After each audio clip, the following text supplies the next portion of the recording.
AP deputy CM Pawan Kalyan Kadapa రిమ్స్కు వెళ్లారు. వైసీపీ నేతల దాడిలో గాయపడి చికిత్స పొందుతున్న గాలిబీడు ఎంపీడీఓ జవహర్ బాబును ఆయన పరామర్శించారు. బాధితుడి కుటుంబ సభ్యులతో ఆప్యాయంగా మాట్లాడారు పవన్. అలాగే జవహర్ బాబుకు అందిస్తున్న చికిత్సపై వైద్యులు అడిగి తెలుసుకున్నారు. మెరుగైన వైద్యం అందించాలని సూచించారు.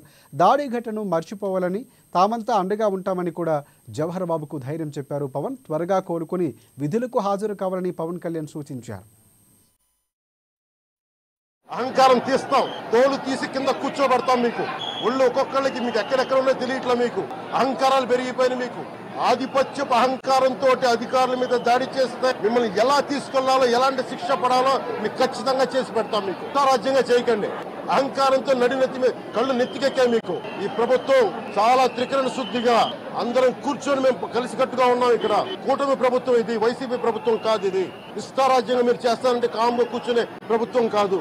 మీకు ఎలా చేస్తే, ఎలా నియంత్రిస్తే మీకు కిందకు వస్తారో మేము చేస్తాం. గాల్లో విహరిస్తా ఉన్నారు. 11 సీట్లు వచ్చి ఇంకా గాల్లో విహరిస్తుంది. మొత్తం మీకు ఎలా కిందకి దించాలో మాకు బాగా తెలుసు. చేసి చూపిస్తుంది. ఇదే కాదు, ఈ సందర్భంగా ఏ నాయకులకైనా సరే అధికారుల మీద దాడి చేసినా, అధికారులు విధులు నిర్వహిస్తుంటే అడ్డుకున్నా చాలా కఠినమైన చర్యలు ఉంటాయి. ఈ రోజు నేను వచ్చి ఇక్కడ ఎందుకు వచ్చాను జవహర్ బాబు గారి దగ్గరికి అంటే, ఆయన ఒక ఎస్సీ ఎస్టీ కులానికి సంబంధించిన వ్యక్తిను, వీటి గురించి అని కాదు. ఎవరైనా సరే ఇర్రెస్పెక్ట్ ఆఫ్ కాస్ట్ ఆధిపత్య ధోరణితోటి కనుక దాడి చేసి విధుల నిర్వహణకు అడ్డం వస్తే ఇది ఉపేక్షించి